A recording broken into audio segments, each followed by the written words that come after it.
النهاردة عايزة أكلمكم عن الفرق ما بين العمارة الخضراء والعمارة المستدامة. ليه بقى؟ علشان في ناس كتير قوي بتتكلم عن الموضوع ده، وفي ناس بيتلخبطوا ما بينهم، في ناس فاكراهم ان هما الاتنين واحد، في لغط كتير قوي في الموضوع ده. وانا بصراحة حبيت أدلي بدلوي علشان أوضح الفرق ما بين المفهومين. طبعا لو احنا بصينا لمبادئ العمارة المستدامة ومبادئ العمارة الخضراء هنلاقيهم متشابهين جدا. حتى وانت بتذاكر لشهادة الليد هتلاقي ان هو واخد المصطلح بتاع العمارة الخضراء كأنه هو نفس المصطلح بتاع العمارة المستدامة، ولكن في فروق جوهرية هنتعرف عليها من خلال الفيديو، فخليكم معايا. طيب تعالوا بقى نشوف ايه هي مبادئ العمارة الخضراء والعمارة المستدامة، اللي هم اصلا تقريبا هم نفس المبادئ بالظبط، ولكن في شوية اختلافات هنوضحها مع بعض من خلال الفيديو. طيب اول حاجة، احنا بنصمم لمين؟ بنصمم للانسان. فالانسان ده حد مهم جدا بالنسبة لنا، فلازم ان احنا نوفر له الراحة الحرارية والراحة الضوئية والراحة البصرية، والراحة السمعية، الراحة النفسية طبعا. فلازم ان الراحة دي تكون موجودة جوه المبنى علشان المستخدم يقدر يؤدي مهامه ووظيفته داخل المبنى، سواء كان المبنى ده مبنى إداري أو مبنى تجاري أو مبنى سكني أو مبنى ترفيهي. المهم إن احنا نوفر الراحة للإنسان. طيب هنوفر الراحة للإنسان من خلال إيه؟ من خلال تطبيق بقية المبادئ. تاني حاجة، ودي حاجة مهمة جدا جدا، عشان في ناس بتدعي ان المباني الخضراء هي معمولة للإنسان مش معمولة للبيئة. لا طبعا، المباني الخضراء لازم تراعي البيئة المحيطة جدا جدا جدا. ليه بقى؟ ان احنا لازم ان احنا نحافظ على المحيط الحيوي اللي احنا بنبني فيه، ان انا ما اخلش بالتوازن اللي موجود في الطبيعة من حواليا. يعني لا اتعدى على اشجار، ولا اتعدى على حياة برية موجودة. لو في كائنات معينة موجودة عايشة في المكان اللي انا ببني فيه المبنى، المفروض ان انا وجود المبنى بتاعي ما يأثرش سلبا على الحيوانات والكائنات اللي عايشة في المنطقة دي.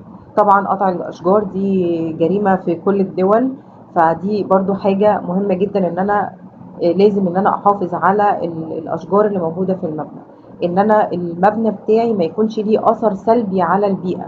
يعني دلوقتي في تقارير او في ريبورت كده لازم يطلع لبعض المباني اسمه تقييم الاثر البيئي، عشان نتاكد ان المبنى بتاعك ده اللي انت بنيته في الموقع الفلاني ملوش اثر بيئي سلبي على البيئه المحيطه، ما يطلعش منه ملوثات، ما بتطلعش منه نفايات تاثر لي على المحيط البيئي اللي موجود.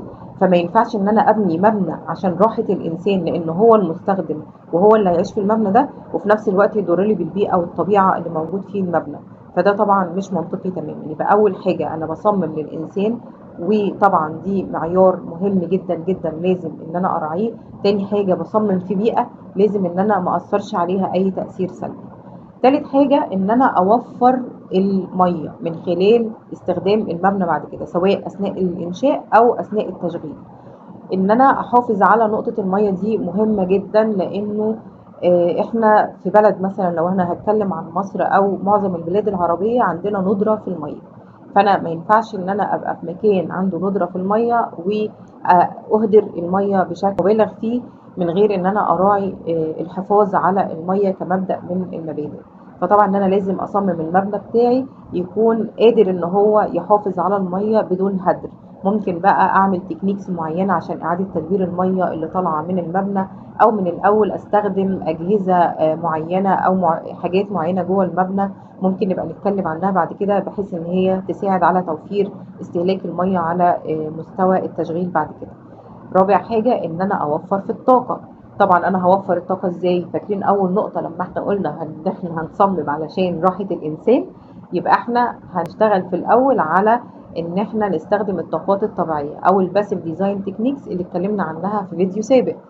طيب مثلا ان انا اراعي استخدام التدفئة بالاشعاع الشمسي في اوقات الشتاء عشان اقلل استهلاك الدفايات في الشتاء.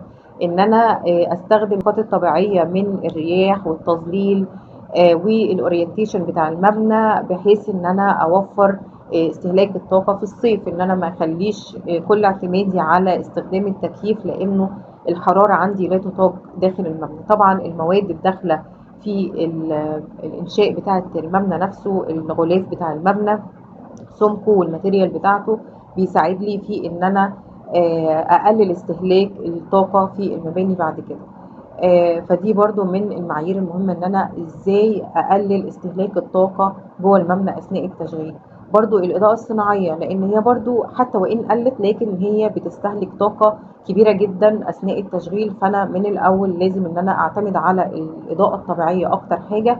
زائد ان انا لو اضطريت استخدم اضاءة صناعية يبقى لازم استخدم انواع معينة من الاضاءات بتقلل لي استهلاك الطاقة بعد كده.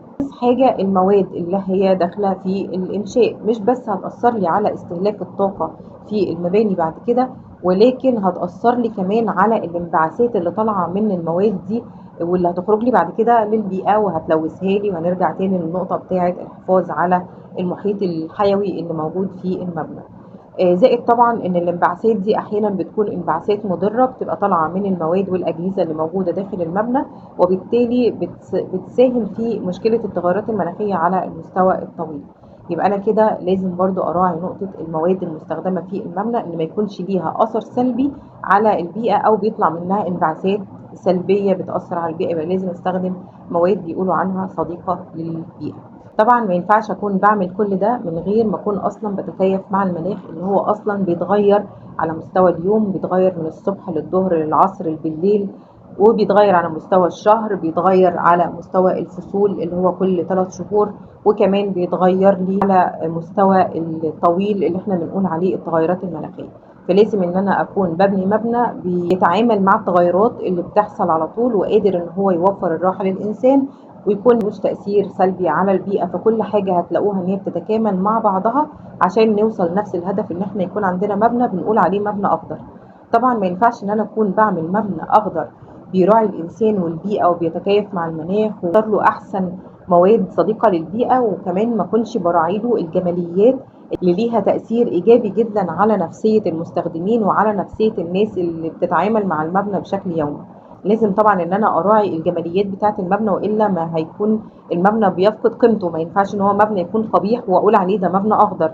ناس كتير بتبقى بتقول على المباني الخضراء والمستدامه ان هي ما بتراعيش الجماليات. بالعكس، ده حاجه اساسيه جدا ان هي تراعي الجماليات عشان تكون بتكتمل كل معايير ومقومات المباني الخضراء في التصميم بتاعه. طيب العمارة المستدامة هتختلف في ايه بقى مع المباني الخضراء؟ كلنا عارفين ان مفهوم العمارة الخضراء او التصميم الاخضر بدأ قبل العمارة المستدامة. طيب العمارة المستدامة او فكرة الاستدامة نفسها بدأت امتى؟ بدأت تقريبا في السبعينات. لما اوروبا بدأ يبقى عندهم ازمة في الطاقة نتيجة نقص المواد البترولية اللي كانت بتساعدهم في انتاج الطاقة، فبدأوا يدوروا على حلول بديلة. احنا نعمل ايه علشان الازمة دي ما نتعرض لهاش تاني او ما نبقاش معتمدين بشكل رئيسي على المواد البترولية؟ فبدأوا يفكروا في فكر الاستدامة. طب بالنسبة لنا احنا بقى كمعماريين، المباني المستدامة هي ايه المبادئ بتاعتها؟ هي بالظبط نفس المبادئ بتاعة العمارة الخضراء، ولكن هنزود عليها حاجة، ان المواد المستخدمة في المبنى تكون مواد متجددة.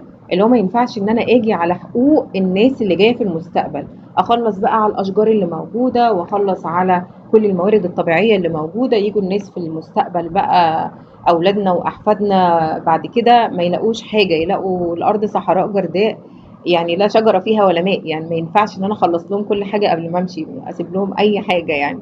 فطبعا حته استدامه الموارد دي، ان تكون الموارد دي جايه من اماكن متجدده. لو مثلا اخدت شجره فالشجره دي تكون سريعه النمو فتقدر ان هي تنمو بسرعه. فدي نقطة مهمة قوي في الاستدامة، لكن مش مهمة قوي في المباني الخضراء. أنا ممكن مثلا في المباني الخضراء أعمل لك أرضية من خشب البامبو. البامبو مثلا لو أنا في مصر ما بيتزرعش عندي، أنا بستورده من الصين. فأنا دلوقتي هستورد حاجة من الصين، طبعا على ما تتصنع هناك بتستهلك طاقة، هتتنقل لي من هناك لغاية هنا هتستهلك طاقة تانية. فأنا كده بستهلك طاقة قبل ما الماتيريال تجيلي، فكده بزود المشكلة مش بقللها.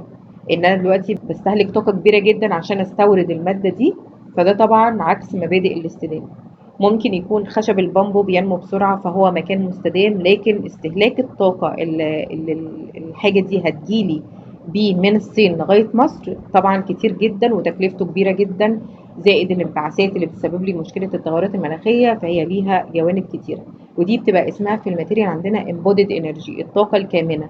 كل حاجة بنستخدمها ليها طاقة كامنة. الطاقة اللي استهلكت أثناء تصنيع الماتيريال دي، الطاقة اللي استهلكت أثناء توصيل الماتيريال دي من مكانها لغاية مكاني. عشان كده العمارة المستدامة بتنادي دايما بإن أنت تستخدم مواد محلية. دي تاني حاجة، ان انت المواد المحليه ليها الاولويه الاولى، لان انت دلوقتي لو بتستخدم مواد محليه من الكشك اللي جنب المكان اللي انت هتصمم فيه المبنى او هتنشئ فيه المبنى، ده هيبقى احسن حل ممكن. او يكون في نفس المدينه او يكون في نفس الدوله، المهم يعني انه ما تستوردهاش من بره، لانه طبعا كده لو استوردناها كل ما المسافه بعدت ما بين المكان الانشاء والمكان اللي انا هجيب منه الماتيريال، الامبودد انرجي دي بتزيد، وبالتالي بتعمل لي مشكله اكبر، وبتخرج لي الى حد ما من فكره استدامه المباني. يبقى ان الموارد دي تكون متجدده، دي مبادئ من مبادئ الاستدامه، ما بتهمش قوي المباني الخضراء. الطاقه الكامنه ان تكون المواد دي مواد محليه، الطاقة الكامنة اللي أثناء تصنيع ونقل الماتيريال لغاية الموقع عندي، دي برضو نقطة مش مهمة قوي بالنسبة لمبادئ العمارة الخضراء، لكن مهمة جدا بالنسبة للعمارة المستدامة. بقيت بقى المعايير ان احافظ على الميه، اني احافظ على الطاقه، ان انا اقلل استهلاك الطاقه اثناء التشغيل قد ما اقدر، ان انا براعي الانسان، ان انا براعي البيئه، ان انا بتكيف مع المناخ. دي طبعا كلها عوامل مشتركه ما بين مبادئ العماره الخضراء وما بين مبادئ العماره المستدامه. نيجي بقى لنقطه الطاقه المتجدده. طبعا انا كل ما قللت استهلاك الطاقه جوه المبنى اقدر بسهوله ان انا استخدم طاقه متجدده زي الفوتوفولتيك او الويند توربينز او ايا كان الطاقه المتجدده اللي انا بستخدمها في المبنى. ممكن دي تكون نقطه مشتركه ما بين مبادئ العماره الخضراء وما بين مبادئ العماره المستدامه، لكن هي بتروح شويه ناحيه العماره المستدامه اكتر، ان هي بتهتم ان المبنى يكون على الاقل فيه يعني نوع من انواع الطاقه المتجدده قد ما نقدر. وحتى برضو لما هنشوف معايير الليد هنلاقي انه لو انت مش هتقدر في المبنى تعمل خلايا شمسيه عشان تاخد الكريدتس بتاعه الطاقه الشمسيه المنتجه او الطاقه المتجدده المنتجه من خلال المبنى بتاعك، ان انت تقدر تشتري كريدتس من مكان او بتساهم مثلا في مكان بيقدر ينتج الطاقه، فبالتالي تكون انت ساهمت في انتاج طاقه متجدده، وبالتالي تاخد عليها كريدت خاصه بالمعايير بتاعه الليد. طبعا المبادئ دي هي اختصارا وليس اجمالا، ممكن يكون في معايير اكتر موجوده، ولكن هم دول الحاجات الاساسيه. واتمنى اكون انا وضحت الفرق ما بين العماره الخضراء والعماره المستدامه، هم مفهومين وليس مفهوم واحد، ولكن احنا ممكن يعني ان احنا ندمج ما بينهم، لان هما الاثنين ليهم نفس الهدف، وهو الحفاظ على البيئه وتوفير الراحه الكليه للانسان. واتمنى يكون الفيديو كان مفيد ليكم، وشكرا لكم.